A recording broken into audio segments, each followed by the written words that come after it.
Salut, aujourd'hui je vais faire une lecture du prix, donc une lecture de vendredi. Alors, on va marquer le début de vendredi à peu près. Donc c'est euro USD. Et l'idée c'est de voir ce qu'il a fait, tout simplement vendredi. Euh, donc ça c'est la session asiatique. Alors, donc on a cette liquidité qui a été prise. On peut considérer que c'est un break order, donc on peut considérer qu'il y a des positions ici. Ouverture de position baissière. Ici, on peut considérer des stops correspondants. Là. Ok, donc ensuite, ça a refait un plus bas. Donc, finalement, c'est évidemment ça, c'est plutôt une prise de liquidité. Derrière, fort mouvement haussier. Donc, on a une réaction haussière, retracement ici dans cet order block. Là, c'est assez intéressant. Enfin, si on voyait cette position, on aurait pu rentrer ici. Donc, dans cet order block, l'order block, je vais le tracer comme ça. Dernier mouvement baissier avant la hausse. Je vais mettre order block haussier. Order block achat. Hop là. Donc, ensuite, on a ce mouvement. Il nous prend le stop. Donc on va faire sauter ce stop là, prise de liquidité. Donc évidemment le fait de prendre ce stop, ça va nous créer un break order.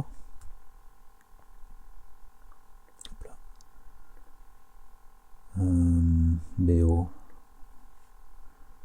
Et on va mettre un stop dessous. Ok. J'ai envie de revenir un petit peu dans le passé pour être sûr. Donc, on avait 6 équales ici. Ça a été pris dans la session asiatique. Bon, la tendance était haussière. Donc, en définitive, si on continue l'order flow, c'est logique d'avoir un retracement puis une hausse. Sur quoi ça s'est arrêté ici? On avait cet order block à l'achat.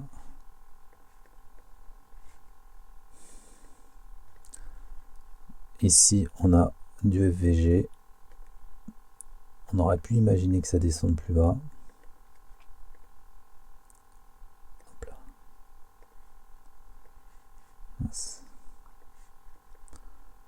Et on a évidemment le dernier order block qui est là.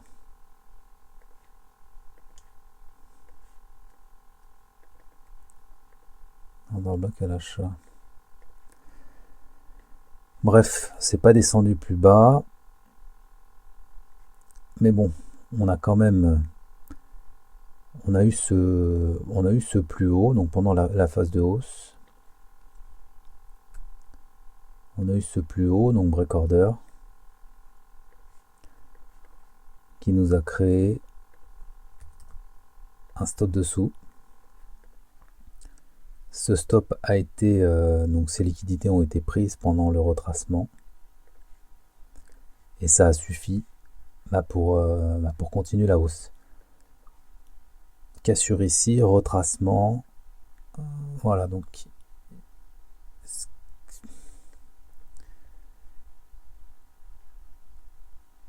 ok. Là, on a quelque chose qui ressemble à une trendline. Ouais, c'est une trendline. Je la note. Tory trend, ouais, bon, je vais peut-être l'appeler trendline.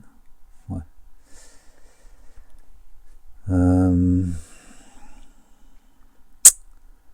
Où est-ce qu'il s'est arrêté le prix?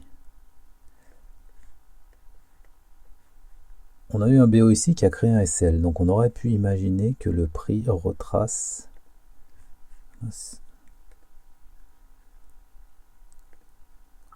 Pinceau, je vais le mettre en favori. Hop là.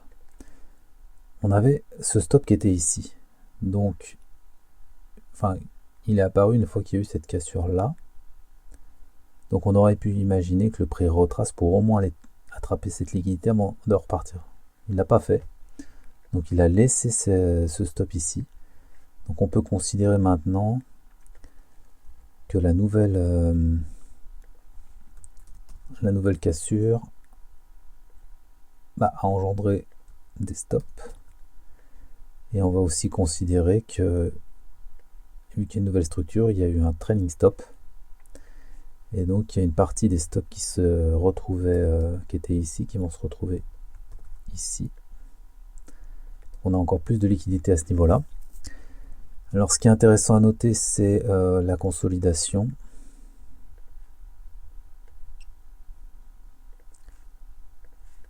Enfin, je vais la mettre de notre couleur, tiens. Arrière-plan violet. On va l'appeler conso. Voilà. On a cette consolidation, donc la consolidation, on va me faire aller jusqu'ici. Elle a été prise avant de repartir. Donc on a eu création de liquidité, prise, sweep, et puis une impulsion haussière. Donc on pouvait s'attendre à ce que ça n'aille pas plus bas, puisque cette conso a un petit peu fait un reset, quoi. Donc une fois finalement cette conso passée prise, si on était dans le cadre de la reprise de tendance, c'est cette zone qui nous intéressait. À ce moment-là, comment réagit le prix? On a l'order block. Non, c'est pas celui-là, c'est celui-là. On va considérer cet order block.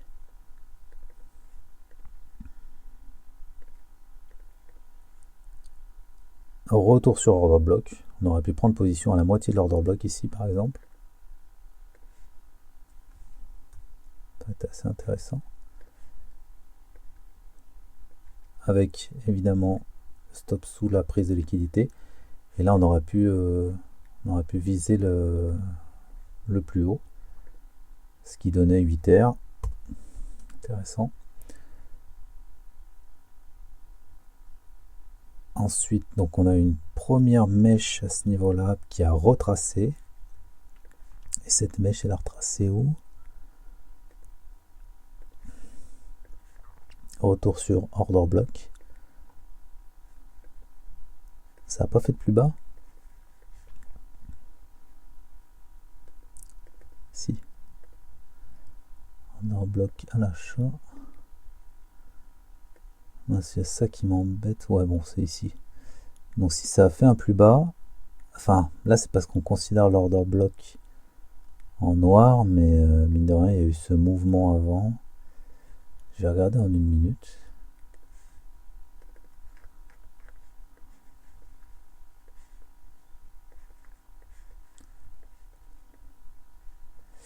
Alors en 1 minute, le dernier mouvement baissier, si c'est pareil, c'est en noir.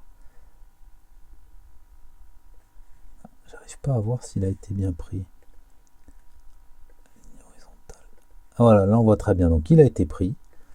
Donc c'est intéressant. Là en définitive, même si on avait pris cet order block, ça revenait strictement au même.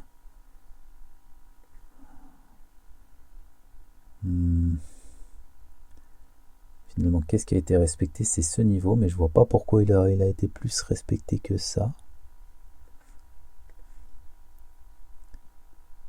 Là, ça n'a pas été pris non plus, donc pas spécialement de prise de liquidité, un equal. Même au contraire, on aurait pu imaginer que ça revienne là. Disons que c'est mitigation. Voilà. On va dire qu'il y a eu un retour sur order block, etc., etc. Et pourquoi celui-ci a été pris? Finalement, donc c'est cet order block qui a été respecté. C'est celui-là.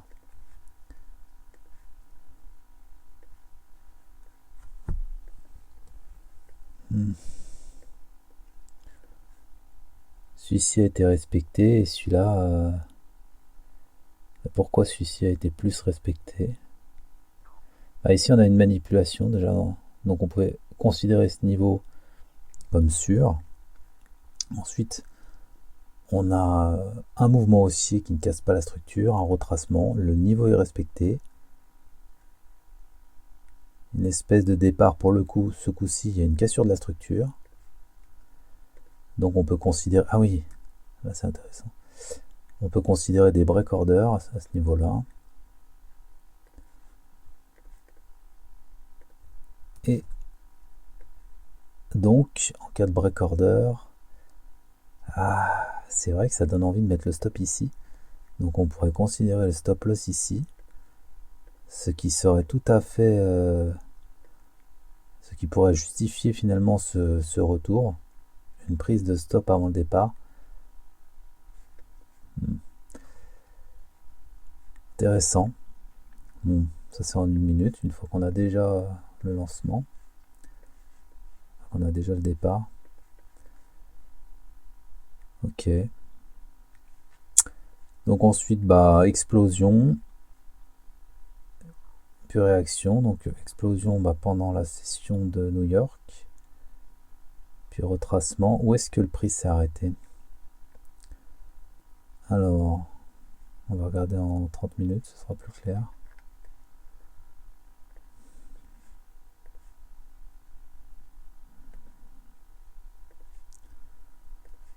On a 7 order block. Je sais pas comment je le trace. Ouais, comme ça ira bien. Donc on a 7 order block baissier visible en 30 minutes. Qui a fait réagir, bon, sachant que on vient d'une tendance quand même baissière. C'est évident que ça fait réagir. On peut considérer maintenant qu'il y a de la liquidité au-dessus. On va mettre $1. C'est quand même un niveau à prendre. Pourquoi est-ce qu'il tiendrait plus que ça? Là, on a des vendeurs qui étaient présents. Les vendeurs sont intervenus.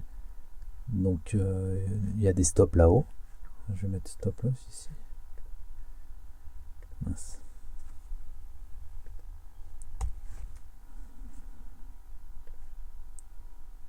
Hop là.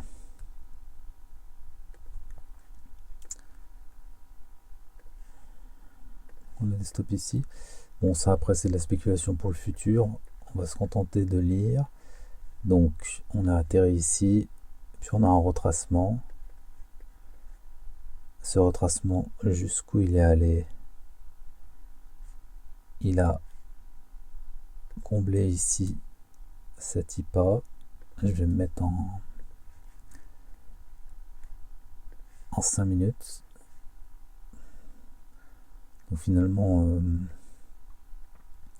c'est un retest quoi.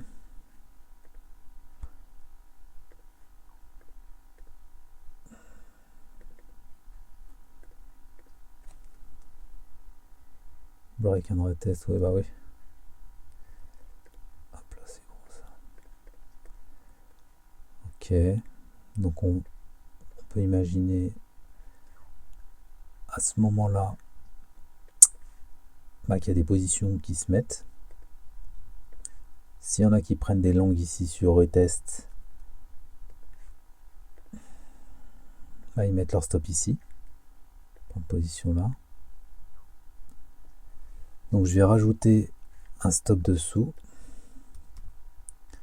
en sachant que ce stop là, c'est celui qui a sauté, bon peu importe. Et à quel endroit je pourrais le mettre celui-là? Ah, c'est intéressant, parce qu'en fait je les avais déjà oubliés ceux-là. Ils sont en train de... du coup, pour l'instant, tout est concentré ici. Les stops sont concentrés ici. Donc les acheteurs ont leur stop ici. Donc il y a ce nouveau stop qui pourrait être finalement, si on regarde comme ça de loin, retest, il pourrait être soit ici, soit ici. Bon, on va le mettre ici, peu importe. Je vais enlever ces lignes. Voilà. C'est tout. Enfin, c'est tout. Ensuite, on a cette trendline.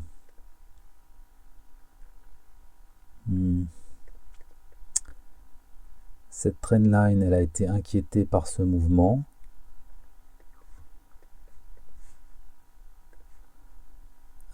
C'est-à-dire qu'on a cet order block qui est bien visible. On peut imaginer une grosse quantité de stop là-haut, je vais les tracer. Encore order block vendeur. C'était déjà bon. Hop là. Et on a des stops ici du coup. Dû à la trendline et à son inquiétude. Est-ce qu'il pourrait être avant les stops? On pourrait imaginer ici, mais ce serait quand même... ça me semble... c'est plutôt cet order block. Il est beaucoup plus visible. Oups. Voilà, donc cet order block est beaucoup plus visible. Ce serait tout à fait cohérent un retour du prix, une prise de ces stops avant de baisser.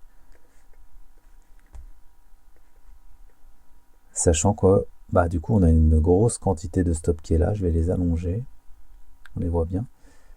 Donc je pense que la liquidité principale elle est à la baisse, en tout cas dans cette unité de temps, enfin, je veux dire en HTF, on a beaucoup de liquidité ici, et ici en plus petit time frame, on a une liquidité ici. Donc ce serait cohérent finalement, un mouvement haussier pour aller chercher cette liquidité, puis un mouvement baissier. Remarque, l'inverse pourrait être aussi possible quand on y réfléchit. Pourquoi est-ce que le prix n'irait pas plutôt en bas puis en haut? C'est au niveau de la proportionnalité, quoi. Donc ici, ces stops là sont sur des mouvements plus gros. Oui, tout à fait, c'est évident. Ok. Alors où est-ce qu'on en est pour cette trendline au fait? Bon, pour le moment, elle n'a pas du tout été inquiétée. Si jamais elle est inquiétée, on considérera sans doute cet order block. Ça ne changera pas grand chose pour l'instant.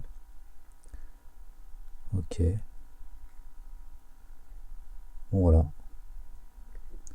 Qu'est-ce qu'on peut regarder d'autre? Ah là, c'est intéressant. On avait ces deux niveaux quasiment déséquals. Ils viennent d'être pris. Avec une arrivée sur cet order block. Ah. Je vais prendre le haut là et les mèches là. Hop là. Et donc ici on avait eu un plus haut de fait, ce qui laisse penser à une structure qui part à la hausse. Racordeur. Et dessous, du coup, on a à ce moment-là, on a eu les stop points qui sont apparus forcément. Cassure de structure. Donc la liquidité qui a été récupérée donc en fin de journée vendredi. Donc on va faire sauter ça. Pour terminer dans cet order block, forte réaction, impulsion haussière, donc speed momentum.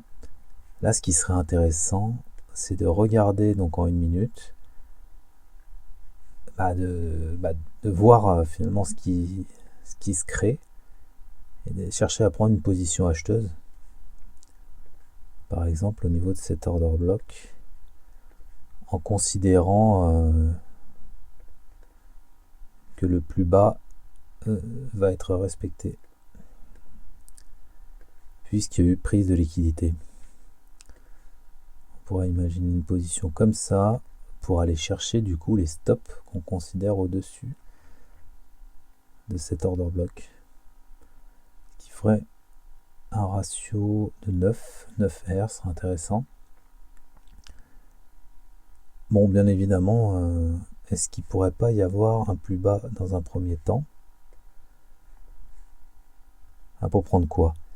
Ici, on a déjà eu une prise de liquidité, clairement. Donc ce bas, je vais remettre en 5 minutes. Ce bas est protégé. Hop là.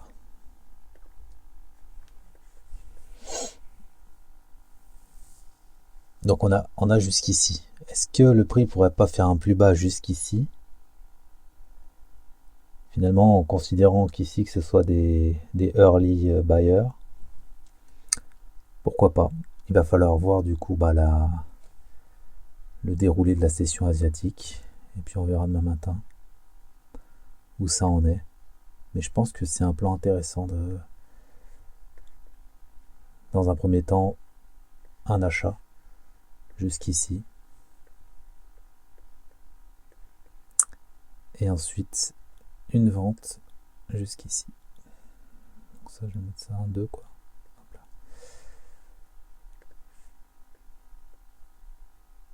Parfait. À une prochaine.